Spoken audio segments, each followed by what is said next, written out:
Welcome to Behind the Smoke Podcast, Barbecue War Stories. My name is Sean Walchef with Cali Comfort Barbecue. We are recording above the butcher shop with my man Derek Marso from Valley Farm Market, and it is barbecue week. Game week. Game week. It is time. San Diego, get ready. We're going to do a killer barbecue event. Del Mar, man, it's like when you get those nerves when it's time for the game time for when you've been practicing forever, and now it's time to go show what we got. So I'm excited. I talked with Chevis a little bit this morning through email, getting some seafood out there. We're ready to fucking go, man. This is going to be an event that I don't think anyone's ever done like this, where you're doing all you can eat barbecue, desserts, and seafood with craft beer. I mean, Jesus, I'm a gluttonous pig, and this is going to be very, very hard for me to not overindulge in every aspect of this whole event. I mean, to be honest with you, I'm getting goosebumps. It's today, we're recording on a Tuesday. This podcast coming out on a Friday. We were just over at CW with Heather Myers and Eric, and it was, to put a footprint on the West Coast for barbecue is something that we've started. Really was the start with Spring Valley Barbecue Festival, really to grow the sport of barbecue and let people know that something cool was happening, this West Coast barbecue movement. And we can't put this event on without sponsors like US Foods, Big Green Egg, Santa Monica Seafood. I mean, Pepsi's stepping up. We have so many people that are so invested in this, and we can't do it without them. Arlie Bragg, Gene Goycochea, Kelly McIntosh, Josh Keeber and Next Gen. Unbelievable. I mean, we can't thank people enough for those people that are participating. We have teams that are coming from Northern California, coming out of the fires, coming all the way down here. Arizona, Rub Your Meat.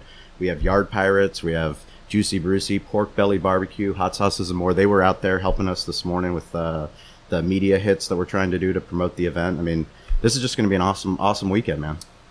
It is. I mean, like I said, I can't tell you how excited I am. It's one of those things where you can't. I let this happen to me last week, and there some fucked up contestants wanted to make this about them. Yes. And they really got me negative, and I don't like to be negative anymore. And it was, I was telling Sean, I'm like, fuck it, dude. I'm not going to do this event anymore. Like, these motherfuckers just want it to be just about them. Well, I need this, and I need, look, we're not making any money. We're not monetizing on this. We're doing it for the movement of barbecue. People need to understand that and get on board with this. This is what it's about. Is about everybody else. It's bigger than just an individual person, an individual team, and that's why we love people like our guest today. Absolutely. Chris McAfee from Smok'd Hog. We absolutely love you. Thank you for coming back second time. Second time. You're our second guest to be on the second time, so welcome back, man. Yeah, so thank you. Last time you were one of our first guests on Behind the Smoke back when we didn't know what the fuck we were doing. We still don't know what the fuck we're doing. But we recorded. By next year, we recorded it in the converted garage across the street from the restaurant, and now at least we're above the butcher shop, and it's been crazy, just to meet you for the first time because of the podcast. It forced Derek and I, like we said, to get out of our own way, stop focusing on our restaurant, on the butcher shop, and go and meet other people that are doing really cool shit. And I mean, literally, it was only because of the podcast. Corey lives close to you, our producer, and he stopped by and he said, hey, you guys got to meet this guy. He's cool as shit. And, we had a fucking great time recording with you the first time. You're running your shop over in North Park, and tell us a little bit about Smok'd Hog. It was awesome, man. I had a great time doing it. Smok'd Hog in San Diego right now on Park Boulevard. Really small. We do sandwiches. We do regional barbecue. We do pretty much everything you could think of. We've got Alabama white chicken. We do Texas brisket. Our pork is mostly from the Carolina regions, but multiple sauces to cover it. We try to make it as authentic as possible. And everything from scratch. Bro. That Cuban sandwich. Do not forget to mention the Cuban sandwich. The Cuban sandwich. I mean, we make the ham from scratch now. I mean, since we did this podcast, we have changed and made our meat program more progressive. So we're making the ham from scratch. That the pork shoulders marinating in the mojo that we make from scratch. We're doing everything we can and trying not to throw away stuff. Sure. So we started doing sausages now, and I'm taking the trim from my brisket. I'm using that. I'm cutting the fat off the pork butts for the ham, using that. Like, nothing's getting thrown away. And the extra fat from the brisket, it's so much that I'm going to start I'm rendering it. Actually, when I leave here, I'm going to render it, and we're going to start doing the sausage like confit. Okay. So, Nice. and we'll store it in the fat too. Right, so right. make big batches and let it just sit You in don't that see that fat and anymore. get that flavor. You don't Yeah. see that being done anymore. That's pretty cool. It's very, very, I guess, old school, man. Yeah. That's before fridges. Yeah. That was, I mean, you can store in that fat for months, and it just gets better and better. Yeah, that's, we see it here at the butcher shop, but you have to run an efficient program, and you have to figure out how to cross-utilize different products. If you don't, you will go out of business. Yeah, I get people that will come in and they'll ask about stuff on the menu, or why don't you do this? And I'm like, I will never add anything to the menu if I don't have that product already. Right. And if I am going to add something, it better have 3 uses, Right. or else I'm just throwing money away. Do you know why there's so many Mexican restaurants out here in San Diego? Yeah, Because you have right? beans, rice, tortillas, carne asada, pollo asada. You can make That's it. tacos, burritos, tostadas, salads. You can make anything out of all Anything. those combinations and call it something different. People are like, that's my fucking shit. And I mean, you have a huge menu Huge. with 10 items. Absolutely. So I mean, that's cool that you understood that, and you're able to pivot because you are a smaller independent place, and you can do those things to make sure that you are profitable, because everything that comes in the back door that goes in the trash is profit loss. Absolutely. So I tell my employees all the time, if it goes in that back door, it's got to go out that front door. Mm-hmm. We have to figure out how to capitalize on that money or coming in. So, but we also have some other news, right? Breaking Yeah. news. We're breaking news on some Behind breaking the Smoke. news, and this is pretty cool because I know this is something that Chris has talked to Sean and I about for a while now, and we've tried to give as much feedback as we could for him. And go ahead, man. Yeah, I'm really excited to announce we are going to be opening up in Temecula. Rad. A much larger location. We're going to have a liquor license. It's going to sit on a property called Vail Headquarters. It's about 1.5 acres. We will be the only one with a liquor license on there. It's going to be great. Right now, they're currently doing movie nights up there. There's farmers markets, a nighttime bazaar, multiple events. It's going to be very similar to like Point Loma with the Liberty Station, where you've got the big tree for Christmas. And I'm really excited about this, and I know you guys feel the same way I do about hospitality and about like becoming part of the community. Mm-hmm. And that's what I'm looking forward to. When I go there, they've got these games laid out, and the kids and the moms are there, and I'm looking forward to bringing my kid there. Sure. And raising them there and becoming part of that community and creating events that I can be proud of and the community will be proud of. It's Sure. cool too. We talked about it on the first podcast with you, but in case you guys didn't listen to the first podcast with Chris is a manager of the Hard Rock Hotel bar, right? Well, Or head what? bartender. Yeah, I Head mean, just bartender. been there forever. Right. And so you basically did that at night and then still owned the Smok'd Hog in San Diego. So Yeah. we're doing both of them with the family. Now you're going to be able to just really hyper focus on one venue where you're still going to be able to have the bar, because I mean it just So excited about that. It does everything for you, right? Yeah. I mean, it fills that void. You can still do the bar and the barbecue all in one place and bring your family there to enjoy it. That's got to be really cool for you. Oh man, I'm so stoked. I mean, what we plan on doing with this bar, having been in the bar industry for 15 years, I'm not into serving people till they pass out. Right. Yeah. That's not what I want. I would rather serve 10 tickets, 3 drinks than one guy 5 drinks. Yeah. So we're going to create this. We're going to have these, punch bowl sangria and for the table, something that on brunch is going to be really big there. Cool. So we're going to have these brunch things where families can come, they can drink, but not get intoxicated. It's just going to be, it's going to be awesome. It's going to be what I think a bar should be. Sure. And emphasize in hospitality. I think one of the coolest things is, for those of you that don't know, Temecula is located just outside of San Diego County. So it's really north, on your way up, like as if you were going up to Big Bear. But Temecula is really blown up recently because of a lot of the wineries that they have up there. They've got some incredible wineries, Thornton Winery, a bunch of other ones, but they have a lot of corporate restaurants. So this is something where an independent restaurant owner is coming to put your mark on the village. You know, Absolutely. yes, it's a growing village, but you know, now you're going to have a point of differentiation with your guests, which is something that's, you know, we talk about all the time. It's really cool because you're bringing some amazing craft barbecue up north. Yeah, absolutely. And I'm really excited about that. I'm excited. We're going to have for brunch. So we're going to be doing breakfast also. And, you know, we were just talking about the meat program, making ham from scratch. I make these breakfast sandwiches with this ham and a fried egg on top. Oh my God, It's unreal. The hair salon model call, which is right behind us at the Smok'd Hog now, they come over and eat those breakfast sandwiches up. It's not even on the menu. Really? I've actually had some of them bring in like fresh eggs and be like, "Hey, can you just make some sandwiches?" When they're like, "Yeah, man, no problem. We got you guys." That's awesome. But yeah, I'm really excited about that. And then doing sausage. I mean, breakfast sausage is so easy.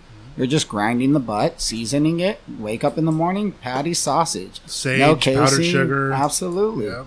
It's going to be great. So I'm really excited to expand what we do. Now, how big is the Smok'd Hog now? I know it's a smaller footprint. Oh, man, it's less than 1,000 square feet. And it's then, pretty small. And you're going to go to how big? So, and this is what's great. The location is large. It's about 5,000 square feet.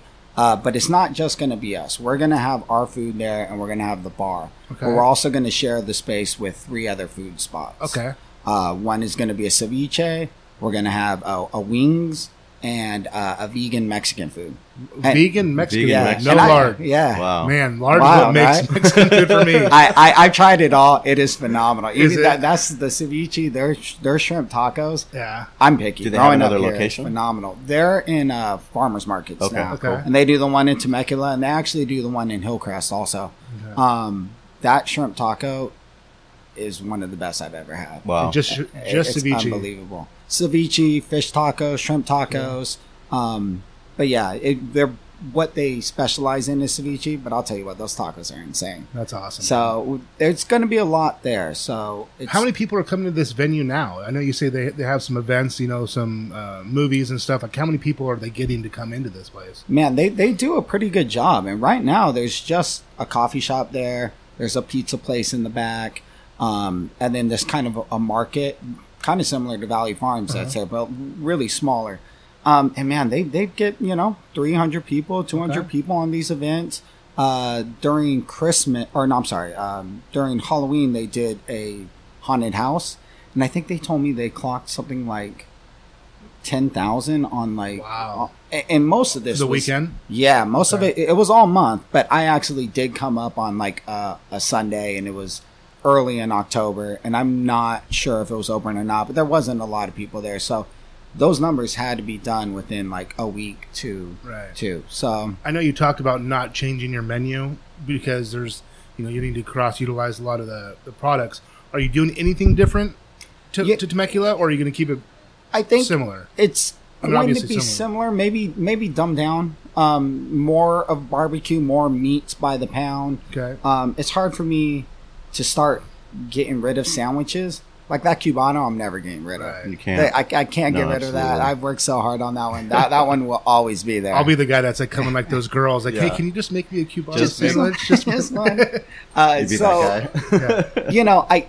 We are. It's going to be meats by the pounds. That's kind of what we're going to specialize in. Barbecue plates, but there definitely will be sandwich options. Probably not as many that's in the Smok'd Hog. Okay. Because when you come to the place, I mean, of course I want to kill it and just completely destroy it. But there's 3 other people in the venue, and just being, we want to create something that's special that includes all of us, not just one of us. Yeah, there has to be a synergy there with Exactly. all you guys. If there's not, it's probably not going to work. Exactly. So and it's nice too, and it's because you get a focus on doing stuff right, like 4 things right versus a monster menu that is difficult. When Right. did you come upon the decision to make this leap? Me and Jerry, the landlord, I mean, we talked, probably a year and a half about this place. Yeah. And it changed. It went from me taking the whole spot to what it is now. that liquor license, me being a bartender, like I talked about the first time I was here, I've always wanted to own a restaurant. Sure. And it included having the liquor license, a bar, and all that. So I knew I wanted to do it. Well, the liquor license, I mean, I wouldn't even open the restaurant if it wasn't for the liquor license. Absolutely. It was the Type 47 license that drove me to add a community place where you could have a sports bar. I mean, that was way before barbecue for us. And I think when I made the decision it was like when I talked to you guys and I talked about the numbers and getting things right. And then I went back and I talked with Jerry and we kept going over and over and we worked a long time on this lease. But when we got it right, that's when I made that's when the decision was made. Sure. You know, I didn't want to jump into it. And we had talked about this too. I didn't want to jump into it for the wrong reasons. Like everything had to be right. And it did. And he worked really, really hard with us. And I'm really happy to be doing this. Now, with a bar, there can be bars that are just bars, right? Mm-hmm. And are you going to do anything that you feel? I know you said that your sangria and stuff for the brunches. Yeah. What's going to differentiate you between other people? Are you going to have a ton of beer? Are you going to specialize in craft whiskeys, or what are you going to do? I'm really excited about this. Just being in the bar for so long and just like knowing what I like. Right. Well, not only what you like, but what you sell. Absolutely. I mean, absolutely. That's the craft of being a true bartender. I mean, our best bartenders, they know what people like, and it's the same way that's why you want to educate your customer on craft beer or on craft barbecue. But you working as long as you have. I mean, you know. Yeah, I know. This bar is going to be the best way to describe it is we're going to do classic cocktails. It's going to be, but not be heady and still be fun. That's the idea. Like, I don't want to. I like rhubarb and I like these crazy menus, but I've seen people come in and look at these menus and go, I don't know what any of these ingredients are. I'll have a vodka soda. You know, so I want to carry products, like you were saying, that sell products that I like. So maybe 8 whiskeys, maybe 2 vodkas, maybe 1 vodka that has flavors, you know, enough. And still keep it fun. We're going to do. I already started searching. We're getting classic glassware. I've already picked up a bunch. So our glassware actually isn't going to match. It's going to match in size, but it's going to be like old classic glassware. And that's...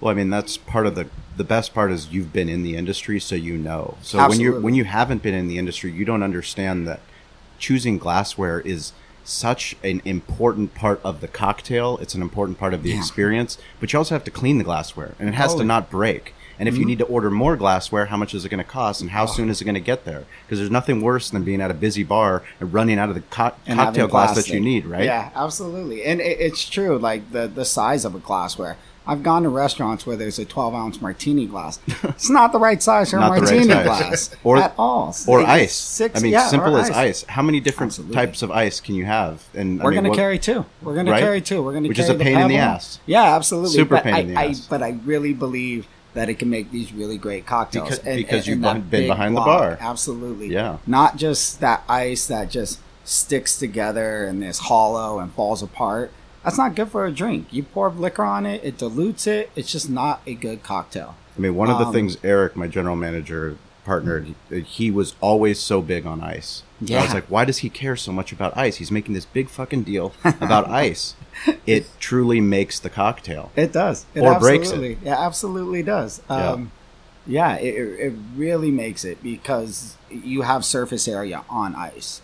So if you don't have surface area, if it's hollow or if it's sticking together and you've got like a glacier sticking out, it's going to be a shitty cocktail. It just is. Okay, so I know now I've seen your smoker, and I don't think it can keep up with the amount of product you're going to be smoking right now, although it's a beautiful smoker. What are you going to do? Are you looking for new ones? Or are you kind of going to test a few out? What's your thought? Yeah, so we're going back and forth. The old hickory is kind of what we're looking at. I still want to bring these stick burners. I have another one that's on a trailer, and utilize all of them. Is that the one that was on the trailer that broke down on the way to last year's Del Mar event? No. Oh my God, that one's still at the shop. That was a barbecue war story. Oh my goodness. And And that's yeah. my baby, man. I love that smoker. That smoker. We got a call last year as Chris was like, dude, shit is fucked up, man. It's like, I don't know if I'm going to make it. The trailer broke. Persistence. The wheel popped off. The wheel popped off. Wheel It did a popped off. face plant. Me and Tyler, and you guys see Tyler, like, big yeah. dude. Right. I'm like, you think we could lift it up? He's like, no, man. No, we can't lift This is 1,500 pounds, easy. Yeah, it was interesting, but that baby's still kicking, man. It's still smoking, and I'd like to get that up there because that is my favorite smoker, even with it banged up a little bit. But the one on the trailer, it's actually on a trailer. It's a new one that I bought, and I'm gonna bring it out to the event in Del Mar. And currently I'm getting it modified a little bit. I'm getting some baffles put on it to disperse the heat, and getting a bigger air intake on the firebox. But it's nice. I really like it a lot. I've used it once for a wedding, and I had a great time with it. I'm looking forward to using it again. I have a smoker. Me and my dad made smokers back in the day, and there's one left that I know of that's around here that I gave to one of my buddies, Taylor. And Taylor uses it to smoke, and it's probably my favorite smoker. If I need to smoke one thing, if I can have one smoker, and it's ugly, and He made it sexy, didn't he? but it's inconsistent. The heat's different, but I know exactly where it's good. Yeah. And it's like that one spot, and everyone's like, "You're crazy for smoking." I'm like, but trust me, this one little spot right here is going to put out the best product. So I can feel your pain on that. Oh no, I got a spot right there on the lower, all the way to the left. I put the brisket there. I don't even have to worry about it. Right. It's fine. I know it's going to come out good. Yeah. But you get those comforts when you use the smoker over and over again. We're lucky enough to be smoking every day. Mm-hmm. So, after a month of using something, you know how to work your product or your equipment. So is the bar going to be called Smok'd Hog? No, we haven't. Not yet. We haven't come up with a name yet for it. I want to tie it into the area, to Temecula, so that there's that connection there. What's the entity that's going to own the liquor license? The Smok'd Hog. Smok'd Hog. Yeah. The LLC will own the liquor license. Will own the liquor exactly. License. It will operate as one. Good. Okay. So it's not a subsidiary off of that. No.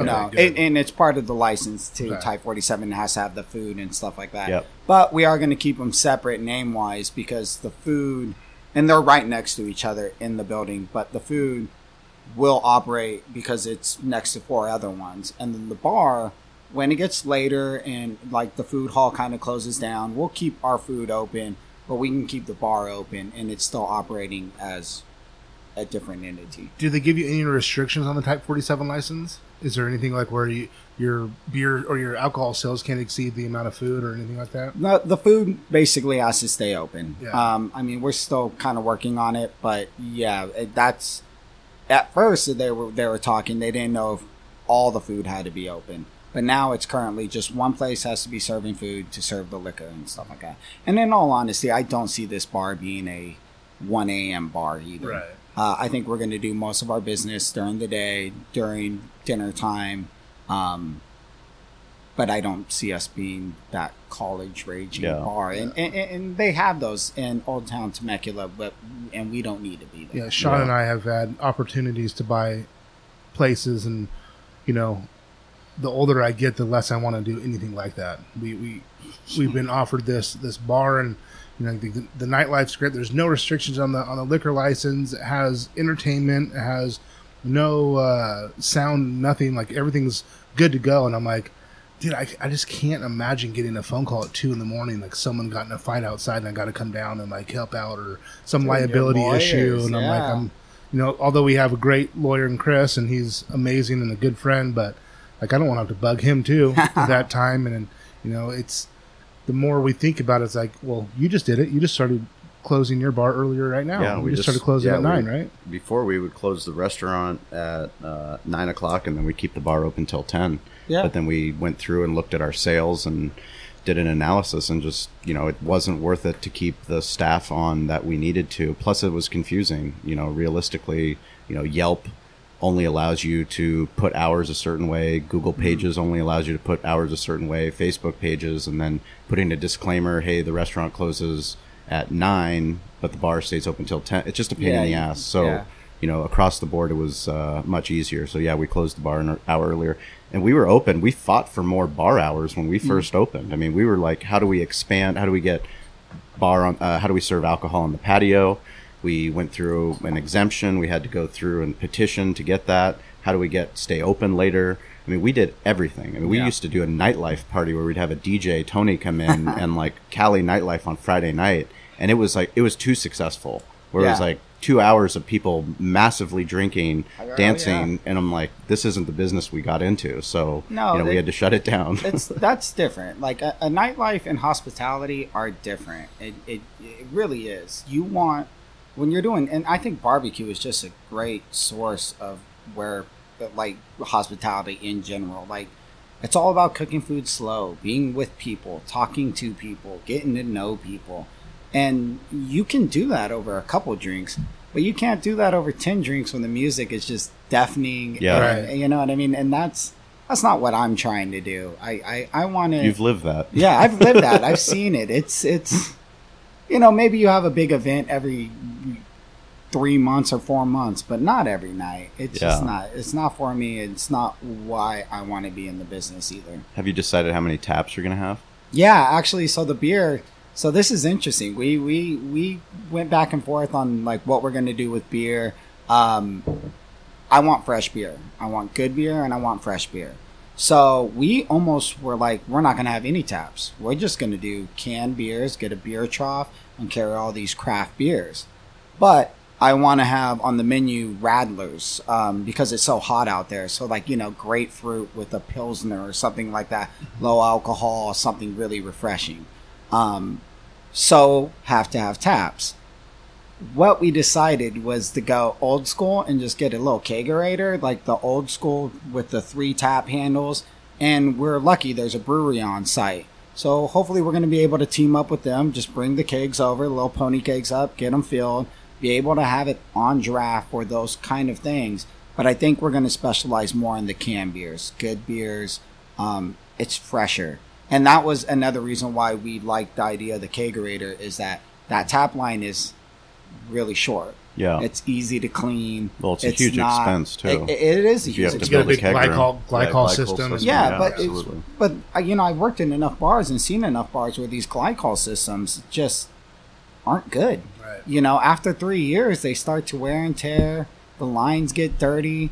I've been to a lot of bars or even restaurants, and you get a beer and you take a sip and you're like, I don't know, this don't taste right. And that's just another headache. Diacetyl in the fucking lines. And, absolutely. Absolutely. So I think, and you know this, God, I was just downstairs looking at your beer selection. Yeah. Like, you can get anything in can, and they are fresh and they are awesome. So the only issue I see with that, and that's just me thinking business-wise, that there's not as much profit in cans as there is in kegs. Yeah, well, that's why we went with the keg too. That was the same thing that we had. We were like, well, are we going to spend more with waste too? Mm-hmm. Just, those cans, the waste on the cans. And like you said, just not enough profit. I mean, you're not losing spill costs, which you could with a line. But yeah, but if you're fucking charging $6-7 for a pint in a keg, you're making way more money than you are if you're buying in the can. Yeah. So, we'll have the 3, and I think we're going to kind of rotate them out and work with our neighbors across from us and kind of bring that in. You're seeing some people that are doing that, though. I know there's a place called Cherry Bomb over by Sean's house. Yeah. Cherry Bomb? What do you know about Cherry Bomb? I went to... It's a good bar. It's one of those things where it's a blackout bar. You go and you... Where am I? They're like, do you want a beer or do you want a cocktail? I'm like, I'll take a beer. And I'm looking for the taps, and all of a sudden beer comes up. And they have Budweiser. Yeah. They have one... Yeah. So you literally, when they said, do you want a beer? You're getting the beer that they have. Yes. And guess what? It was pretty fucking cool. I mean, I fucking drank the whole thing. And is another old bar that's like that. Some of these old bars, man, that's what they did. And there was this change. But back in the days, they did it like that for a reason. And I don't Simplicity see is huge sometimes, right? It is. Yeah. Absolutely. Yeah. Absolutely. Simplicity is a big thing. It takes out that, you're talking about changing those systems all the time. And it's great. I helped open Brody's Burgers and Beer, and they have 30 taps now, and it's a great thing. But you have to stay on it. You have to make sure the lines are clean.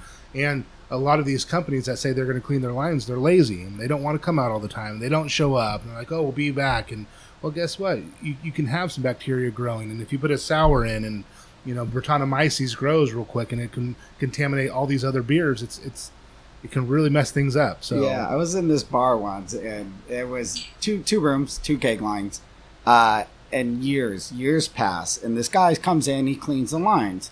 We're talking 5-6 years after, we have a problem with the keg room downstairs, and we're like, yeah, there's a problem with the keg lines, can you check it? And he goes into the keg room, comes back out, he's like, I didn't see anything. And we're like, which one did you go to? The upstairs. No, the one downstairs. He had no idea it was even there. He never been there. Never been there. Never been in that room. Had no idea. It was like, what? Like, dude, we're talking years. Right. It's insane. It's wild. Well, that'd be cool to keep the, if the brewery's open to doing that and getting you their beers, and hopefully they can make it would be cool if they can make a Smok'd Hog beer.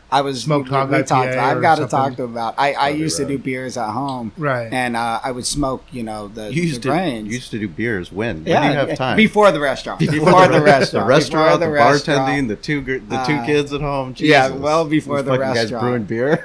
I have all the equipment, and I just look at it now like, oh, someday I'll get back to like a 5-gallon carboy and just. Oh yeah. And but I used to smoke the grains and then the malt and use it, and oh my god, it tasted so good. It tasted like my smoker, it really did. It was phenomenal. So I would love to get in with them and do something like that for them. It makes a really good beer. Yeah, and be able to keep that cross marketing is always good if you guys can both see the benefit in it. Absolutely. And bring like you said, smoke some malt, some grain, and see how it turns out. Something different that people don't always get, and but I'm fucking stoked for you, man. I cannot wait. Do we have a tentative date? I love restaurants. Yeah. I can give you 3. I can give you 3 dates. 16 dates. And they're probably all going to be wrong. At first it was October. I don't think it will go that far. But January would be really nice. Like I was saying to you guys earlier, I'm not going to slow it down. I want it open as fast as possible. Mm-hmm. Where we're at now is the building permits have gone in, so we're waiting to get those approved. And then we just kind of finished the draft on the health permit. So we've got to submit those. Once those are submitted, the health permit's probably going to take about a month and a half. But once that's approved, hopefully the building permit will also be approved before that. They can start building it out. Do they have ADA bathrooms on site, or do you have to put them inside your little restaurant place? There is a bathroom that they're going to build on the restaurant. Yeah, but there also is a communal bathroom on the location. Okay. Yeah. So what about your lease? Is it allowing you to start paying the first month you open? Exactly. Okay. Exactly. So we basically put our money down, the first month. Security, all that, and that's going to go towards the first month when we open. Okay. So we're not, paying as we're waiting, which would kill us. And I did that the first time around. I didn't know any better, and it wasn't my landlord's fault, who I absolutely love. It's just I signed in, was like, I'll be open in a month, no problem, I'm good. 4 or 5 months later, Well, talking about that, we have a lot of people that listen to the podcast. They absolutely love barbecue, and they want to start their barbecue journey. One of the coolest things for Derek and I is getting to meet people like you that not only have made it your dream to open up your own shop, but now you're really transitioning in. You started doing events, and then now you're going to a full-fledged restaurant. What kind of advice would you give to people that, they're thinking about, hey, maybe I want to get into catering, or maybe I want to, start competing or something like that. Or maybe I want to open up my own spot. Start small and perfect it.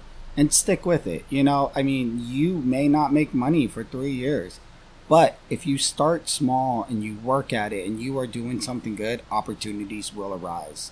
Like you said, you guys get offered opportunities a lot. They might not be the right opportunity, but an opportunity will come along. And as long as you're willing to put your nose down, work hard, an opportunity will come. But at that same time, you don't want to overextend yourself. Sure. We talked about it the first time I was here with my other partner that I had. Things went awry, and it was hard for me, man. There was 2 years of struggle, 2 years of me bartending and working there and basically paying to keep it open. Yeah. had I didn't know that was going to happen, but had I known, I definitely would have started smaller. Right. And that's kind of what I tell people. I'm like, start small, don't expect to make money, and just do something good, perfect it. When you're small, you can work on it too. You can get it right. Absolutely, absolutely. But it's also the resiliency. I mean, you talked about on the first time you were on about your business partner. I mean, the person that was on the voicemail for the start of this podcast, which we don't even have anymore. I mean, that was literally how Corey, my business partner, and I got into the restaurant business. And you just don't know what kind of people you're going to deal with. You have to put yourself in position. You did the right thing, asking for advice, even with the second one. I mean, you came to Derek and I, and we did the best we could to take a look and see, how we could help out. Yeah, I mean, it's important to use your group, your network, to make sure that, and the people that have, your best interests at heart and use that. When you say talk, I think a lot of people, when they want to start out, we live in this world of instant gratification, and it's unfortunate. And I see it more and more. And everyone wants, like, well, I'm going to listen to Gary Vee and he's going to tell me how to do it and I'm going to fucking make millions of dollars. Well, you have to know that we've all done stuff where we don't make any money. And we've done stuff, and it's about the experience, and it's about the process, and trusting the process, and not getting too down on yourself when it does go bad, and grinding and seeing what you're worth. I mean, seeing what you got. I mean, there's times, I can translate it to sports or in business, but it's like, put your fucking shoes on and go to fucking work and figure it out, and just keep grinding. Figure out what people like, and guess what? You're not going to make a fucking perfect brisket right away.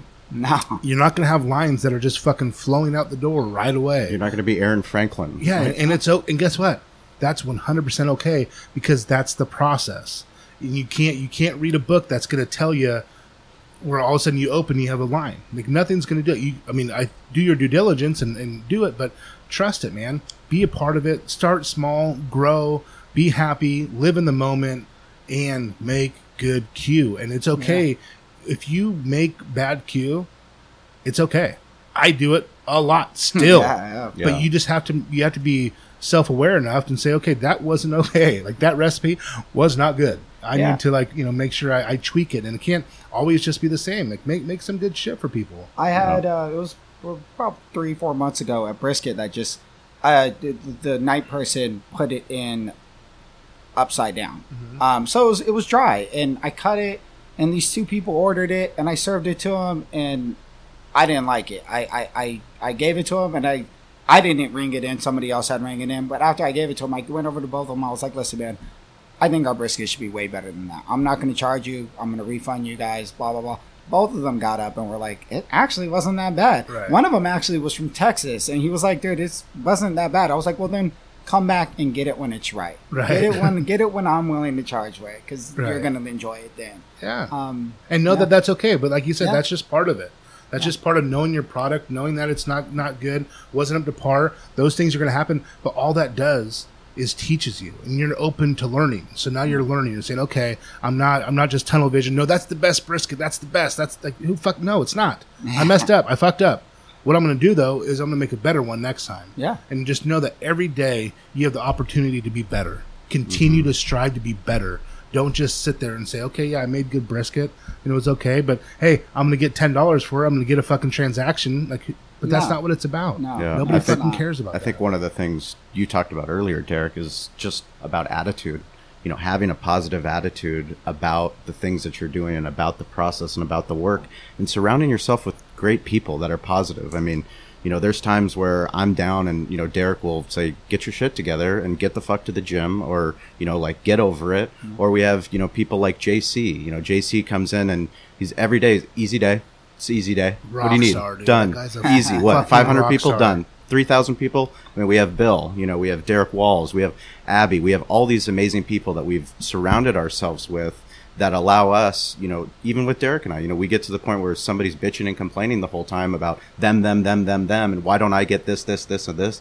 We're like, hey, we're doing something for the West Coast. We want to put a footprint. We want people from all over, all the barbecue heavy. I mean, we have Dr. Barbecue coming out here from Big Green Egg just to participate, and that doesn't happen unless you step up, unless Andy Harris steps up, unless Coop steps up. And all these people are stepping up to do something that's just fucking cool and unique. Absolutely. This event, it's like, it's not about money. It's what we're going to do. It's what we like to do. We get to go out there. We get to bullshit with each other. Yeah. Bullshit. People come up, they tell us, they eat the food and they love it. You know, I actually had a guest yesterday, and he said he had West Virginia shirt on, was from Virginia. Nice. He's like, I eat barbecue all over the place, and he wasn't saying it was he the words he used. He didn't say this is really good food.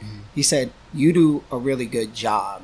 You work, and it was just the way he said it was like, man, that really makes me feel good. Right. You know, it's that effort, and it's like you said, that process that you're trusting and you're willing to dive into and trust it. When things go wrong, you keep going. You know what I mean? I don't know if there's any better feeling than when people tell you those things. And you can have, like, you know, when your mom tells you good job, it's like kind of her job to tell you good job and tell her that it's good. Like, right? You know, your family, you cook for them, they're like, oh, this is really good, Derek. You're like, it's kind of your job to tell me that it's good, you know? Yeah. But when you have a stranger that comes in and hears about it and comes in and tries your food, and they're like, that was some of the best I've ever had, or man, you did a really, really good job with that. I will be back. You're like, that's what we work for. It's not the transaction. What people think the transactions help us to stay open. Yeah, it's that feeling that you can't buy. That feeling, no, you cannot buy that pure feeling that person just gave you. That's the coolest part. This movement, being with you, being with the guys on the barbecue circuit around here, the feelings that we have. That's what it's about. The memories that we're going to create this weekend, that's what it's about. It's not about the monetary gain. If I could show you my book, I'll guarantee you I've lost, and I don't say lost, but I've spent over $20,000 in the hole for this event with Sean. And it's, look, it's not about us. It's about everybody else. And what we can, if we can provide a platform for other people to get together, to know that, hey, that guy down the street's not such a dick. He's actually a pretty cool guy. And you guys start working together and doing cool stuff. And, you know, you're sending everybody to everybody's barbecue place. That makes a movement that people want to be a part of with the positivity. It's not a negative thing. It's a positive thing. And guess what? It's very fucking hard to be positive. Anyone can be negative. Anyone can talk shit and say this or that. But let's create a positive platform where we can all come together, make a movement towards the right direction. Like we always say, a rising tide lifts all ships. Yep. It's what we truly believe in. You know? Yeah, I'm excited to be part of it. I mean, in San Diego alone, our barbecue it's bad, man. We've got some good barbecue here. It's come a long way, man. It really has come a long way in the last 10 years, you know, from when we opened up the restaurant to Spring Valley Barbecue Festival, and then now doing Del Mar, and just watching, you know, we talked about, I was on Greg Rempe's show, Barbecue Central show, last week, and, you know, he was talking about what's happening in California, why are all the contests going away, and, you know, I told him what we talk about here is that, you know, Derek and I, it's very hard to keep a contest going because of the PC. I mean, we have to have people providing barbecue to the public in order for Del Mar Thoroughbred Club, Del Mar Fairgrounds, Premier, all these different entities, for it to make sense for them to do it. You know, as much as we love to have the Kansas City Barbecue Society contest, people don't want to just come and see the rig and not try the food. They want to try. You know, when I found out that Memphis in May, that you literally can't go out and get barbecue, I mean, literally until recently, that's just the way it is. You have to know a team. You know, you got to be part of that circle. And for us to take this barbecue movement to the next generation, to, you know, actually grow it to something so there's more contest in California, then there has to be a better way. We have to work with the health department, realistically. I mean, fuck them. They need to do a better job of not, you know, making it harder for you as a barbecue. You own a barbecue restaurant. It shouldn't be hard for you to have to come and do a temporary event. No, it should be easy. It should be. It but always it's not. Is. Yeah, hoops. But that's our job. You know, we have to work on those things. Yeah, I mean, with them though. Yeah, don't get me started. I'm trying to be positive. God damn it! Why do you have to do that? And with Greg Rempe talking about why is there not, you know, contests out here, because a lot of these people are pretentious fucking people, and a lot of these barbecue places need to understand it's not about them. And what you have to do is buy into this movement. If you don't want to buy in, it's completely okay, but you're gonna get passed up. It's going to be a positive movement. Everyone's going to move together. And if you don't want to be a part of it and you want it to be just about you and how you can capitalize and what you can do, what's the best for you and blah, blah, blah. And how come I'm not getting more and I need more amperage? Well, guess what? don't come to our event. It's crazy. I just don't understand how people live their day like that. Yeah. Man, this is going to be a fun event that we're all going to get together, and we're going to feed a ton of people. I mean, we have... And these people are going to be happy. I remember last year, man. I remember, like, because I'll be there all night cooking. I love that part, and I enjoy that. So when the service starts, I'll start in the beginning, but then I'll kind of break away and, like, talk to people. Dude, that is the best part. It's so much fun. Yeah. We'll throw you some seafood, too, so you can maybe grill up, smoke some seafood, and do some things. We're going to be doing some ahi poke, and we're going to do some smoked salmon. So we're excited to do that. I'm actually getting the salmon in. What's today? Tuesday? I don't know. Getting the salmon in on Thursday, throwing it in a brine on Friday, getting it out and drying it. I like to dry my salmon before I smoke it, and dry it up a little bit, and then season it and put it on that smoker and let those caramelized sugars get all done up. Brown sugar and then salt, man. That's how my grandmother used to do it. Yeah. It's funny story. My dad just bought a Traeger, and he's like, I'm going to start barbecuing. I was like, yeah, dude, do it, Dad. Get it, man. Yeah. Go get it, Dad. He bought a salmon, and he wanted to follow their recipe, and he's like, you got any advice? And I was like, yeah, just like Grandma used to do, salt and brown sugar. Just let it sit overnight. And he didn't, and he cooked it, and it was a little dry. He's like, well, what could I have done? I was like, salt and brown sugar. See, that's so funny. Like we talked about earlier, simplicity. Simplicity is sometimes one of the biggest things. Mm-hmm. Everyone wants to overdo. I'm the biggest. I did it to brisket. I overthought brisket. I over seasoned. I trimmed too much. Brisket was one of the hardest things for me to get right.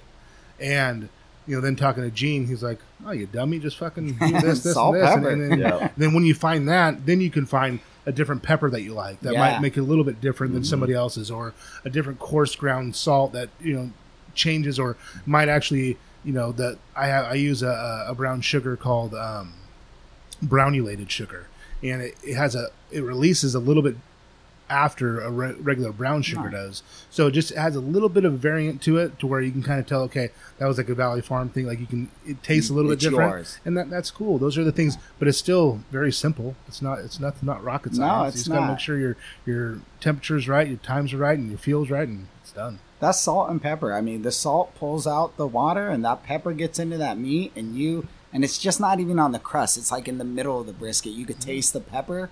Oh, pepper and beef, man. Nothing wrong with that, Dude, Nothing wrong with that. Well, I'm excited for your new venture, man. If there's anything that we can do to help you, like we talked about, the Old Hickory, that's what we use. If you want anything we can do ever, we're here.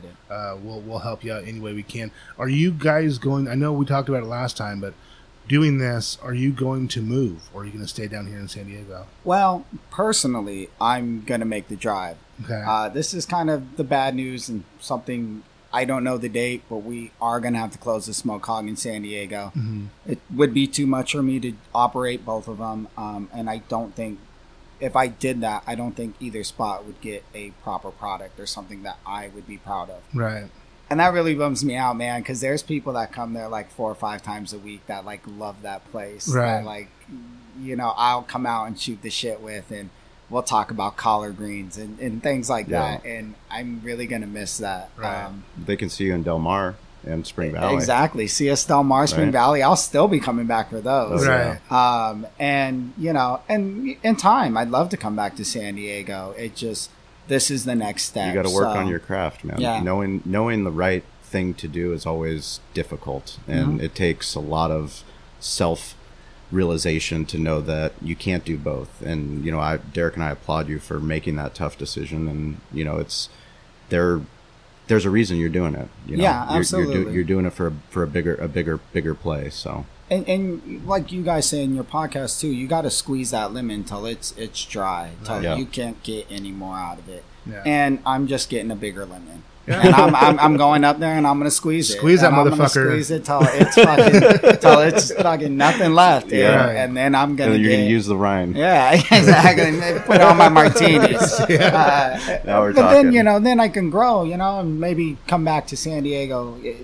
San Diego's my home. Right. It is. And I am excited to go to Temecula and become part of that community. But it's my home. Yeah. What are you looking at for hours? Well, we kind of are going back and forth on it. So the weekday, we're going to do like a light breakfast, mostly breakfast sandwiches. We're going to see how that goes. Augie's Coffee, which is like right So like up from 11 us. or 10? Most Or likely 10. Most 10. likely 10. And we'll run that till basically we're done. And then go into lunch. But for breakfast, it'll be easy. Ham will be made for the Cubano. Sausage will be prepped at night. And then, fry an egg, put it on the sandwich. It will be really easy for us to do. A breakfast sandwich is killer too. I mean, there's a lot you can do with the meats that we have. I'm excited. So, I'm just going to go there, sit there for one full day, and just have everything. The whole Stay. progression. Totally down. Absolutely. And I'll be drunk by the end of We'll it. do a behind the smoke meetup for sure. No, Yes, no, we absolutely. definitely will. Once you get open, we'll put it out on social media. We'll do a behind the smoke meetup, and we'll make sure we get a bunch of our crew, Yeah. that'd whole be team cool. down there. What are you going to be doing for Del Mar? What are you going to be smoking? I'm mostly like we do at the shop, we're gonna focus on pulled pork and chicken. Cool. Of course, the meats that we get, we're gonna do those also, the Right. briskets and all that. But the pork and chicken, we can do a lot. I think our pork is different. Like if you eat it without the sauce, it's just a lot different than a lot of other places. Right. And then that Alabama white chicken, I absolutely love, and we put a lot of work into that, even though we kind of accidentally stumbled into it. But it is a lot of work has gone into that and that sauce and that recipe, and I'm pretty proud of it. So I think we're going to focus with those two. It's what we did last time, and then with our different regions of sauce. I know it's 2 proteins, but when you put it on the menu, it turns into like 7 items. Yep. Right. Because you've got multiple different regions of pulled pork, multiple different regions of chicken also. Mm-hmm. So, looking forward to that. So one of the things we, with U.S. Foods, I mean, they've been absolutely incredible with this event, but Big Green Egg and hot sauces and more. If you're coming out on Sunday, we need your help to vote for the best restaurants, for the best dessert companies, for the best PC teams. And if you vote, you're going to get a chance to walk away. Well, probably not walk away, but Brian from Hot Sauces and More will hook you up with the Big Green Egg Mini Max. So a $600 grill. Basically, all you have to do is use the app on Sunday to vote. Help us pick the best barbecue restaurants, the best PC teams, and the best dessert companies. And if you listen to this podcast and you win that Mini Max, that would be pretty badass. Yeah, that'd be awesome. I mean, I will be definitely grading the desserts. It'll be one of my cheat days. Cheat days? And I will be overindulging like a gluttonous pig This on Snoise. what are they? Cronuts? Cronuts? Snoise is going to be out there. Cronuts Oh, will be out dude. there. San Diego's finest donuts and the Cravery. Yeah. Oh man, that sounds so good. That peach I'm cobbler ready. you guys do, man. I'm looking forward to that. I love that peach I don't know if cobbler. we're going I to bring eat a cobbler ton out of there. I that. don't know. We'll see. We'll we see. got to do a social shout out this week. We're going to do Hoopty Q. Hoopty. He reached out to Sean and I about a few things, and he's actually going to be getting some tattoos. So we gave him some advice on the right chart for beef, and he's been following us for a while. And thank you. I was actually just messaging him this morning. Yeah. So thank you for At reaching out. HoopDQ, Joshua Etling. I think he's out on the East Coast and been following the show and working on his craft. He works full time, but he loves to barbecue, and we appreciate him not only listening to the show, but also hitting You us get up one of and these asking shitty for mugs. some. You get one of those shitty mugs. Yeah, right. That's a badass mug. Oh, I mean, more positive. Sorry. More positive. More positive. Let's stay on the positive. Yeah. We hope to see you guys this Sunday out at Del Mar. Stop by Smok'd Hog on Sunday. Say what's up Yeah. to Chris. Tell him you heard him on the podcast. But it's going to be an epic weekend. We can't thank you guys enough. If you don't have tickets, ribs $5 off general admission tickets. But we highly suggest you get the $60 VIP tickets. Yeah, it's going to get you in an hour early, hour guys, early. and that's going to be less crowds, more people. That you'll be able to get some fresher stuff. Go talk to Dr. Barbecue, Ray Lampy. Go talk to Sam, the cooking guy. Talk to all the pit masters. A lot less crowds. And Don't talk to me, please. ask Derek a bunch of questions. Just kidding. Bring it. Yeah, but ribs Bunch 5, of the number selfies. 5, RIBS, the number 5 will get you $5 off. We look forward to seeing you guys there. We really hope you guys fucking enjoy it. And if you guys have any questions for us, always please DM, reach out. We're here for you. Thank you. And Chris, thanks for coming again, man. That was awesome. Enjoy it always. Hey guys, this is Sean and Derek, and we just really want to thank you for listening to the podcast. It means the world to us. We'd like you to go check out BehindTheSmokeMedia.com. That's our website where we have barbecue resources for you to help build your barbecue business. We also have events listed, so anything that's happening in the West Coast barbecue movement, anything that's going on, we want you to go check that out so you can learn more and get involved. We also have show notes from all the episodes, so anything we talked about in the episodes, you can find detailed show notes there. Plus, you can just get in touch with us. It's important that we're here as a resource for you, so please reach out. Let us know how Derek and I can help you with your barbecue journey. Get involved, stay curious, and follow us on social at Barbecue War Stories. We'll talk to you soon.